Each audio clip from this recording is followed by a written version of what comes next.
Bonjour les enfants, écoutez, maintenant qu'on est en mars, je crois qu'on est le 1er mars à l'heure où cette vidéo sort, si j'ai bien fait les choses, mais je me suis dit qu'il serait peut-être temps de vous faire un update lecture de ce que j'ai lu en janvier et en février, et d'après mes calculs, j'ai lu un total de 9 livres. Je vais de ce pas donc sur Goodreads afin de vérifier mes lectures parce que je n'ai pas la mémoire nécessaire pour vous dire ça de tête, tout simplement. Pourquoi je chuchote? Je tenais à faire un aparté sur le mois de janvier parce que j'ai regardé moult vidéos de gens qui me disaient, pas moi personnellement, mais qui disaient le mois de janvier c'était le mois le plus long et je ne comprends pas pourquoi, et je n'ai pas ressenti ça, et j'ai l'impression que toute la France, tous les États-Unis, parce que du coup je ne regarde pas des Français mais c'est pas grave, mais vraiment tout le monde disait ça, et je tiens à préciser que moi c'était pas mon cas.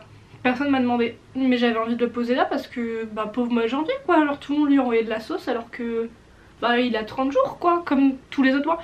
Est-ce que je deviens empathique envers un mois? Peut-être. Est-ce que c'est bizarre? Oui. Quelle était ma première lecture? Alors ma première lecture, tenez-vous bien, je l'ai commencé le 1er janvier. Comme ça la meuf elle fait tout dans les règles, vraiment, nouvelle année, nouveau jour, hop, on commence un livre. Je me souviens très bien de cette lecture parce que c'est un livre que j'ai commencé quand j'étais chez mon amie Morgane, donc vraiment c'était du coup le 1er janvier, donc vraiment le lendemain de soirée, même pas le lendemain de soirée, c'était le lendemain de matinée parce qu'on s'est couché, il était 6h je crois. Je sais pas à quelle heure j'ai commencé ce livre, mais je me visionne très bien sur le canapé de mon amie, vraiment dans mon plaid comme as, avec ma Kindle, qui avait besoin de lire un livre qui était un peu... Vous savez, ce genre de livre que t'emmènes en vacances parce que tu sais que ça va passer, c'est pas non plus le livre que tu veux lire, enfin c'est juste un divertissement. C'était lui. Donc ce livre en question c'est Reign of Shadows and Endings. Je l'ai commencé parce que je suis une personne influençable et que c'était Amy je crois qui m'avait parlé et qui en disait que du bien, et après un peu toute cette sphère là de booktube anglais britannique ou même américaine, mais de ses potes et tout que je suis un peu et que j'aime bien, bah on commençait à m'en dire monde et merveille. À l'heure actuelle je crois qu'il y a 3 tomes et vraiment enfin tout le monde a enchaîné les tomes, tout le monde était en mode waouh mais c'est trop bien. Je sais pas pourquoi je m'excite comme ça. Je sais pas si ça se voit mais je suis... Alors déjà je viens de prendre mon café de 1, et de 2 je suis de nouveau dans cette période fantasy. Je vis pour mes livres. C'est tout n'importe quoi pour tout vous dire. Pour être totalement... J'essaye de prendre le livre là, ça se voit pas trop, mais pour être totalement franche et honnête, c'est peut-être pas une expression ouf mais on fera avec. Hier j'ai commencé à lire ce livre. Là vous allez vous dire mais oh tu n'es pas la page... Non, c'est ma 4e relecture de ce livre, d'accord? Ce livre a une histoire. Je me souviens que quand il est sorti, donc vraiment en hardback, enfin vraiment à la sortie officielle, je l'avais précommandé. Je l'avais tellement précommandé que le jour même je regardais où était le colis et que j'ai annulé ma précommande parce qu'il ne m'avait pas encore envoyé pour commander pour qu'il arrive le bon jour. Et vraiment j'étais cette meuf qui regardait par la fenêtre si le facteur allait passer. Et quand le facteur est passé, je me souviens, mais je me souviens de la scène alors que c'était en 2021. Il y avait mon père en face de moi, on était en train de manger dans la cuisine, j'entends la sonnette, mais je lâche mon repas. Mon repas n'existe plus, mon repas j'aurais pu le donner à quelqu'un. J'en avais plus rien à faire. Je dévale les escaliers, j'ouvre, je prends le colis, je ne continue pas de manger, non, j'ouvre le colis, je regarde mon livre. Enfin bon, tout ça pour dire que je n'ai pas un amour aussi grand envers tous les livres de Sarah J. Maas, mais celui-ci, j'étais là depuis le début, je l'ai lu très rapidement. Enfin quand je l'ai eu dans mes mains et en 3-4 jours c'était fait, alors que c'est quand même une ricasse. Depuis j'ai dû le relire 2 ou 3 fois. Et là en 2025 on est reparti et je suis... Bref, investie, et ça fait du bien. Et vraiment hier je me posais des questions, je me suis dit mais qu'est-ce que je vais trouver comme fantasy encore pour m'immerser dans un monde et être contente de la vie. Et je me suis dit mais oh, de les relectures c'est génial.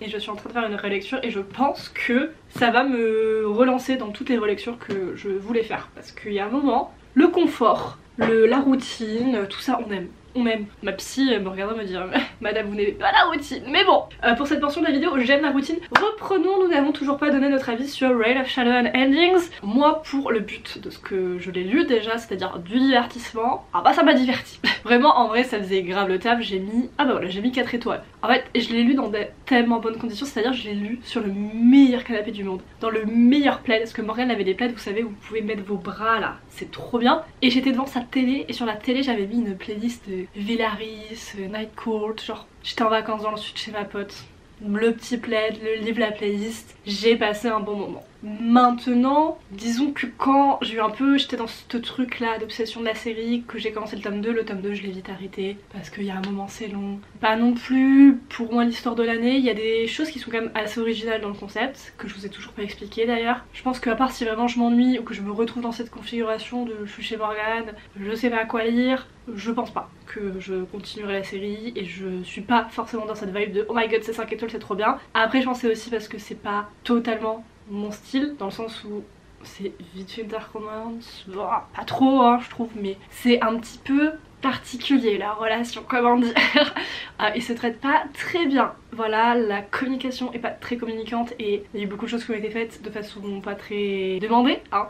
C'est dans un monde qui est un peu, je crois, urban fantasy, enfin c'est en vrai genre tous les gens là qui sont un peu des fées, qui ont des pouvoirs, ils ont tous des téléphones portables, des trucs un peu technologiques, donc oui c'est un peu urban fantasy je pense. Je suis plein de jeunes qui sont dans une sorte d'école, je sais pas trop, et en gros il y a plein de maisons de famille, je sais plus, je vous mettrai un résumé parce que là c'est n'importe quoi, mais en gros chacun a une sorte de représentant et ce représentant choisit un peu un assistant, je sais pas, mais ces grandes personnes hyper puissantes en choisissent un dans les jeunes par famille. Non, c'est le but de toutes les fées d'être choisi parce que du coup bah tu partages le pouvoir de l'autre personne, t'arrives un peu vite fait dans la noblesse et tout, enfin genre c'est théoriquement bien vu et c'est leur but dans la vie au final de servir ces fées qui sont plus puissantes qu'eux. Sauf que bien sûr notre main character elle est en mode je vais pas être choisie parce que je suis pas forte, enfin entre guillemets il y a plein de tests et tout et personne lui a jamais rien dit, donc elle se dit bon bah personne m'a rien dit jusqu'à maintenant, c'est pas moi qui serai choisie. Et en plus de ça elle est pas trop dans cette DA de je sais servir des fées, bon elle s'en fout un peu. Et évidemment pour le bien-être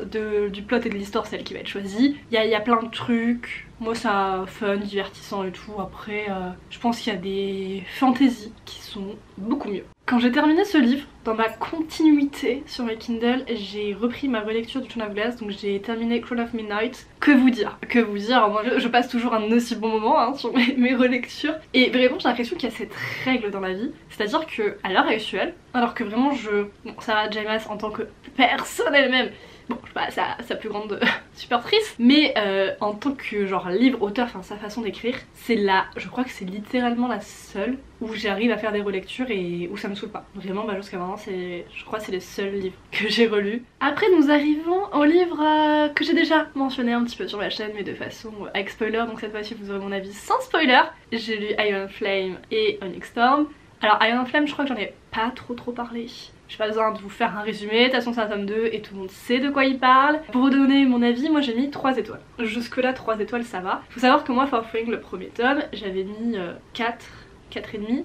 Je sais plus, mais j'avais vraiment beaucoup aimé. Le second tome, j'avais commencé, j'avais précommandé et tout. Au final, je l'ai jamais lu, je l'ai revendu. 1 ou 2 ans après, je l'ai racheté et c'est là où je l'ai lu. Donc là, en janvier. Donc mon plan, ça a été vraiment de le lire plus ou moins très vite parce que vraiment, bah je l'ai commencé quoi, le 14 janvier. Onyx Storm sortait le 21, donc j'avais un laps de temps de 10 jours pour le lire. Ce que j'ai fait. J'étais contente de retrouver l'univers et en vrai ce tome 2 j'ai bien aimé parce qu'il y avait des nouveaux personnages et pour le coup c'est bon, on avait passé la phase introductive, tu rentrais un peu dans le truc. Après, moi déjà la DA entre Violette et Xaden au début qui genre bon vas-y tu fais genre on se déteste mais en fait non, moi ça me saoule hein, dans les livres comme ça, mais ça a pas duré si longtemps. Enfin c'était en mode ok c'est cool quoi, 3 étoiles, voilà, rien où j'étais addict et où je me suis dit c'est la saga de ma vie. Et donc arrive Onyx Storm où j'ai fait tout un vlog entier, donc si vous voulez mes avis avec spoiler et toutes mes remarques qui sont quand même très, je sais pas, moi j'ai beaucoup aimé mes remarques, je me suis fait beaucoup rire. J'ai mis 1 étoile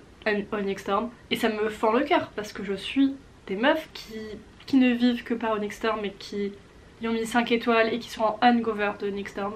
Et t'as moi qui aurais payé quelqu'un pour en donner Onyx Storm, vraiment littéralement, pour vous donner mon avis sur Onyx Storm de façon non spoiler. Honnêtement, vu la fin du 2, j'avais des attentes qui étaient très hautes. J'avais aussi, je me suis dit, attends, vu ce qui s'est passé à la fin du 2, il y a certaines choses qui vont devoir être discutées, mis en avant dans le tome 3. Ce qui n'a pas trop été le cas, ou en tout cas vraiment pas avant la fin. Et même de façon générale, je trouve que dans le tome 3, on a bon quand même plus d'éléments, plus de réponses. Enfin limite j'ai l'impression qu'après, je sais plus combien de pages j'ai fait mais plus de 500, j'ai l'impression qu'on a toujours pas avancé sur le problème. Et c'est juste que pour un tome 3, dans une fantasy, et en fait c'est juste c'était, pour moi l'idée de base était bien mais c'était très mal exécuté et il y a des trucs vraiment qui étaient trop ridicules. Enfin, je les cite dans mon vlog, mais il y avait trop de scènes où je roulais les yeux, je me dis mais tu peux pas écrire ça. Me dis pas que tu n'as pas un éditeur, que tu n'as pas des gens qui te relisent, il n'y a pas quelqu'un dans son cerveau brillant qui s'est dit ça c'est ridicule. Enfin, honnêtement la fin, quand j'ai terminé le livre, je pensais qu'on m'avait arraché une page, parce que ça ne sonnait pas comme une fin. C'est pas en mode cliffhanger et tu te dis oh waouh, genre c'est la surprise et t'attends la suite, c'est genre où et le truc en fait, pourquoi je n'ai pas la suite? Il me manque une page littéralement. Et en fait non, bah non, il me manquait pas de page, la fin est comme ça. Et je me sentais bête, je pensais que je n'avais pas compris la fin du livre, hein. Je pensais que c'était moi le souci. Non, c'est juste ça se termine comme ça, donc je suis allée taper sur internet. Et en fait sur internet, il y a tellement peu d'informations dans ce livre que les gens se font des théories mais sorties de je ne sais pas où. Vraiment je regardais une meuf, je l'adore hein, mais elle a sorti un tableau, elle sortait des théories, des machins, elle pleut. En fait c'était de l'analyse du livre pour faire, et je suis genre mais en fait il y a un moment on devrait pas être là. On devrait pas autant analyser un foutu livre, on devrait juste avoir des phrases qui nous l'expliquent par l'autrice elle-même. Parce que là j'ai l'impression qu'on fait le plot nous-mêmes. En fait moi-même mes théories je les trouvais plus intéressantes que le livre en lui-même. Bon bref, bon voilà, on va pas s'étaler trop longtemps, je ne vous le recommande pas. Ensuite, intermezzo de Sally Rooney, j'ai aussi fait une vidéo, je vais aussi vous donner mon avis sans spoiler. Bon là j'ai mis 2 étoiles.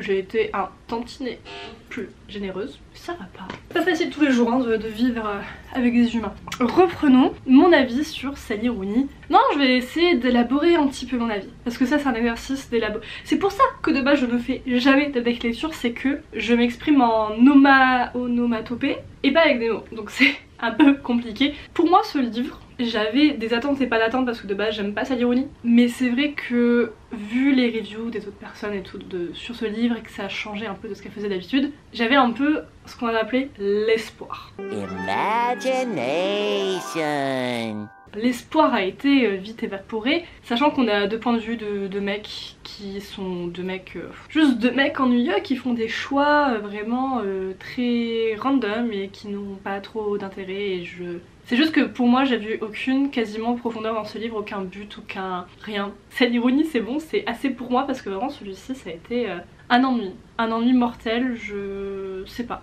quoi faire de cet élément. Mais ne vous inquiétez pas parce que la suite des livres, il en reste 4 et sur des meilleures notes.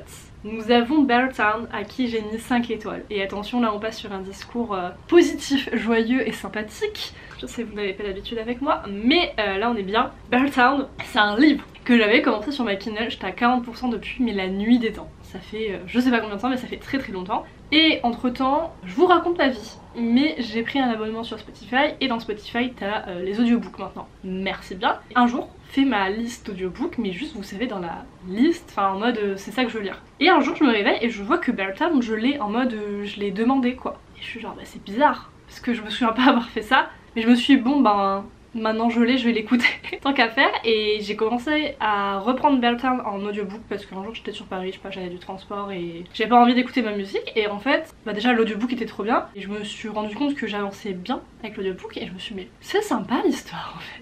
Et à partir de là j'ai continué en audiobook et je l'ai terminé en 2-3 jours et c'était incroyable. Faut savoir que j'avais pas trop d'idées de ce que t'es Beartown avant. Pour moi c'était juste un village perdu en Suède, si je dis pas de bêtises, Suède ou Norvège, je sais jamais, mais où tout le monde est obsédé par le hockey en gros et c'est le but de la ville, vraiment, enfin tout le monde, ça tourne autour de ça. Mais en fait j'avais jamais réalisé que la grosse trame quand même du tome 1 c'est basé sur un événement qui se passe dans le livre c'est à 40-50% je crois. Et j'en étais pas arrivée là donc en fait je savais pas encore toute cette thématique et bah, l'évolution des personnages après ça. Et donc là j'y suis arrivée avec l'audiobook. Alors je vous avoue déjà de checker les trigger warnings et encore plus si vous écoutez l'audiobook parce que du coup bah, vous avez les scènes en audio, ce qui n'est pas forcément très agréable. Mais bon, je n'avais pas trop conscience de ça. Il y a cet événement un peu traumatisant qui arrive. Je sais même pas si c'est pas écrit dans les résumés mais bon je vais pas vous dire pour être gentille. Et donc forcément après ça c'est vraiment à côté du hockey, le gros événement qui change la vie de tout le monde de façon très différente, mais qui est lié à tout, c'est-à-dire que l'événement va bouleverser la dynamique du club de hockey, des parents, des enfants, même de l'école, des relations entre les enfants qui étaient... Enfin les ados qui sont amis entre eux, les parents, les gens qui gèrent le club, enfin bon, vraiment...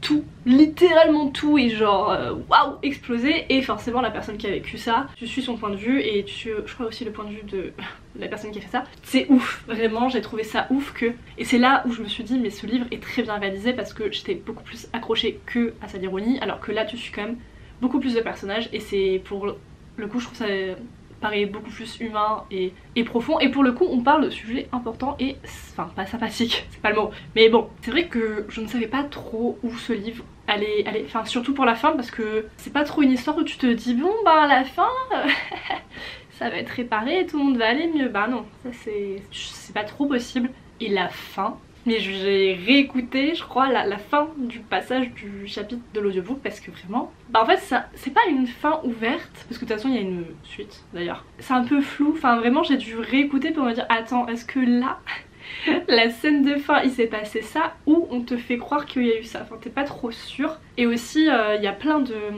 Oh, je sais pas comment vous raconter ça sans vous spoiler, mais il parle vraiment de beaucoup de personnages et quand il parle de personnages c'est un peu des sortes de suppositions en mode dans 10 ans, machin sera mort, en gros. Sauf qu'ils te disent pas le nom du personnage et c'est un peu flou, parce que je suis allée sur internet après parce que ça me stressait. Beaucoup de gens qui étaient en mode mais vous pensez... Enfin quand le livre est sorti, parce que du coup, de ce que j'ai compris, on a les réponses et les explications dans le tome 2 et 3. Mais avant c'était pas prévu, je suis même pas sûre qu'on devait avoir un tome 2 et 3 de base, mais... Il y avait donc des Reddit qui citaient ces passages et qui demandaient mais vous pensez que c'est qui là sera mort, c'est qui sera machin, et etc. Et tout le monde faisait ces petites suppositions et moi j'avais pas forcément compris que bah c'était des suppositions dans le livre. Je m'étais dit c'est moi qui ai pas compris, mais en fait non, c'était clairement pas expliqué, c'était voulu. Et vraiment ce format de fin, un peu j'ai trouvé ça ouf et honnêtement, enfin je peux pas vous dire ce qui se passe à la fin, mais pour moi le personnage principal, même s'il y en a plein, l'action qu'elle fait à la fin, je peux pas dire que j'ai trouvé ça intelligent parce que d'un côté c'est horrible, mais je le voyais pas venir et d'un côté j'ai trouvé ça tellement... Ce livre m'a bouleversée et en plus cette scène, on en reparle dans le tome 2 parce que du coup j'ai acheté et commencé le second tome et en fait tu te dis cette fin, ça montre que elle a eu sa, je sais pas on va dire sa vengeance, que ça va mieux et en fait vraiment t'as une citation dans le 2 où, enfin la citation c'est un peu en disant ben il pense que j'ai gagné en faisant ça mais au final enfin la fin de l'histoire c'est toujours moi la perdante parce que... Passons, mais ce livre était incroyable, pour tous ceux qui sont ok avec les trigger warnings, je ne saurais vous recommander Birthtown tellement parce que j'ai tellement annoté des choses, enfin voulu annoter des choses que bon c'est un audio je pouvais pas et je compte bien le faire. C'est incroyable, l'écriture, les personnages, ouais, tout. Après j'ai lu Deep End de Ali Hazelwood, j'ai mis toute mon âme à trouver ce livre sur ma Kindle, je vous le dis, j'ai mis le FBI. C'est un peu différent de ce qu'elle fait d'habitude parce que là c'est sûr, enfin la meuf fait de la plongée et le mec je sais plus ce qu'il fait. C'est toujours relié un peu à la science, à ce qu'elle faisait de base, mais pas directement, enfin c'est pas le sujet principal on va dire, même si c'est pour moi quand même le second gros sujet, donc ça reste quand même bien dans cette sphère là. Moi j'ai trouvé ça sympa, alors je sais que encore une fois mes babes du booktube, je parle dans un sens parce qu'elles n'ont aucune existence de moi parce que je parle français donc forcément c'est un peu compliqué pour elles je suppose, mais Amy, Larry et tout, je crois qu'elles ont quasiment toutes mis une étoile et il y a vraiment des gens qui adorent ce livre et des gens qui ne l'aiment pas du tout, voilà. J'allais dire je le prends pas mal mais j'ai pas à le prendre mal en fait, c'est pas mon livre, faut que je me calme, mais que ce livre a eu beaucoup de one star parce que il avait une thématique dans la relation. J'ai pas envie de vous spoiler ou de trop en dire, mais qui je pense pour ces personnes qui lisent de la dark romance et qui lisent des trucs genre qui sont habituées à beaucoup plus, je pense quand elles ont vu le résumé et certains termes, elles se sont dit il va se passer ça ça ça. Et c'est vrai que sur ce côté là, il se passe pas ça. Enfin, il se passe des choses mais on va dire très soft, très mimi. C'est loin de l'idée genre très dure qu'on peut se faire de ça. Et je pense que c'est pour ça en fait elles sont... Bah leurs attentes n'ont pas été attendues, je sais pas comment on dit, mais... Et je pense que c'est pour ça qu'elles ont mis une étoile. Mais moi qui n'avais pas ça, enfin en fait de base j'étais même pas au courant de cette thématique, vraiment j'ai lu le livre sur... Ah ben du coup ça m'a pas plus gênée que ça, mais c'est vrai que je pense que si on te vend le livre en te disant ah bah ce livre là il parle de ça, c'est vrai que tu peux être déçu, mais fondamentalement en tant que romance, en tant que Juste livre sans attente. Voilà, bon moi j'ai mis 3 étoiles, hein. Je l'ai trouvé sympa, cool et tout. Et j'ai passé moi un bon moment, hein. J'étais là sous ma petite couette en train de... mes pieds qui faisaient ça, enfin bref, j'étais très contente. Encore une fois voilà, c'est pas un nouveau livre favori, je vais pas le vendre à la terre entière. Mais ça fait son taf, c'est mignon, c'est cool et ça fait passer le temps quoi, j'ai envie de vous dire. Une seconde romance pour laquelle je me suis battue corps et âme pour avoir ma version EPUB sur ma Kindle, ça a été Out of the Woods. Et celui-ci, je lui ai mis 2 étoiles parce que je l'ai trouvé un peu ennuyeux. J'avais vu quelques citations et je m'étais dit ah ça va être trop bien parce que je voyais les citations. Et bah en fait c'est vrai que l'idée de ce livre c'est que t'as la trope de un peu genre mariage en péril et tu fous les deux dans une situation pour que en gros ça s'arrange. Donc moi je m'étais imaginé dans ma tête un souci. Il n'y a pas trop de tension, enfin il n'y a pas vraiment un problème, il n'y a pas trop de ah mais eux ils sont en péril. Dans le problème en lui-même il communique tellement déjà que ça colle pas. Et on va terminer avec un nouveau favori, un nouveau 5 étoiles, donc comme quoi ces 2 mois ont été, comment dire, assez chaotiques au début, mais je me retrouve quand même avec 2 nouveaux livres favoris, ce qui ma foi, ça fait un par mois. Ce nouveau livre favori of mine, c'est Greta Waldin. Je l'avais mis sur ma TBR de 2025, mais quand je l'ai mis, je sais pas, je me suis dit bon bah, j'avais pas d'expectation envers ce livre, vraiment je me suis dit bon bah ça peut être bien, ça peut être cool. Mais je ne pensais pas vraiment que ce serait un livre comme ça, j'étais très surprise et très contente. Parce que pour moi Greta Waldin c'est un livre que je mets dans la catégorie Sally Rooney, dans la catégorie intermezzo où tu suis 2 points de vue de gens et ils font leur vie et tu vois ce qu'ils font. Dans cette catégorie, moi je la mets un peu en sous-catégorie de généralement tu suis des gens qui ont une vie pas cool, ils sont souvent un peu dépressifs. Bon voilà, un peu cette vibe là où ils ont des traumas, enfin des choses où souvent c'est pas joyeux. Même si là donc tu suis Greta et Waldin qui sont frères et sœurs et Greta qui a 25 ans qui se fout dans des situations pas possibles et très chaotiques et son frère aussi en vrai. Je sais pas comment dire, enfin je vais pas dire que c'est joyeux, enfin que joyeux parce que les deux ont des mental breakdowns, les deux ont des pensées et plein de choses, il n'y a pas tout qui va bien dans leur monde. Mais c'est vraiment premier degré hilarant, vraiment drôle, mais pas du drôle genre comédie, c'est juste du drôle. La vie est drôle, ils m'ont fait exploser des rires, mais pas que eux, genre vraiment tous les personnages, enfin ils ont une grande famille, ils ont plusieurs amis, plusieurs on va dire un peu love interest qui tournent autour d'eux. Chacun a sa personnalité, chacun est drôle, chacun apporte quelque chose, et ça dans un livre qui fait genre 340 pages, franchement j'ai trouvé ça incroyable. Vraiment tu finis pas le livre, mais même à la moitié où t'es en mode oh la vie c'est peut-être de la merde en fait. Et je crois que j'ai jamais dit ça dans le livre parce qu'à chaque fois il y a un problème avec la famille, il y a toujours quelqu'un qui t'est torturé, quelqu'un qui t'est abandonné ou je ne sais quoi. Et là pour le coup tout va bien, enfin tout va bien. Tout ne va pas bien et c'est ça qui est bien aussi, c'est que dans le livre il y a des nuances de tout mais chacun communique et avance dans le truc et c'est trop bien. Alors, je sais pas quoi dire, si tout le monde est gay dans ce livre, ça aussi c'est un gros point positif mais c'est hilarant. En fait je sais même pas quoi dire parce que vraiment tu suis juste leur vie, je veux dire y a pas de plot, c'est pas... Je dirais même pas qu'il y a une thématique en particulier même si en vrai avec les origines de l'autrice il y a beaucoup cette notion de culture, de grandir justement avec 2 cultures et de pas tout savoir parce qu'en gros ils ont des origines russes. Des origines russes qui font qu'ils parlent russe et qui savent un peu mais pas en mode ils vivent en Russie, ils sont bilingues. Donc en gros quand les autres ils parlent russe ils sont un peu genre excusez-moi, je suis pas bilingue non plus donc on va se calmer bien vite. Donc c'est assez intéressant là-dessus et pour le coup l'autrice est concernée donc c'est quand même bien écrit. Le personnage de Waldin, normalement si j'ai bien compris est autiste mais il est... Pour moi ça a été confirmé dans la note de fin de l'autrice. Mais ça a été dit à aucun moment en gros durant le récit ou quoi, enfin ça n'a jamais été pointé du doigt mais c'est juste que il est... il est incroyable. Donc voilà, c'est tout ce qui va conclure ce update lecture. Je sais plus finir les vidéos, c'est plus de mon âge hein. On se redit à dans 2 mois ou dans 3 mois, je ne sais pas. Peut-être que je vais vous influencer à lire Bertha ou Greta, je ne sais pas. En tout cas moi je vous fais des gros bisous et on se dit à bientôt. Comment on fait un zoom?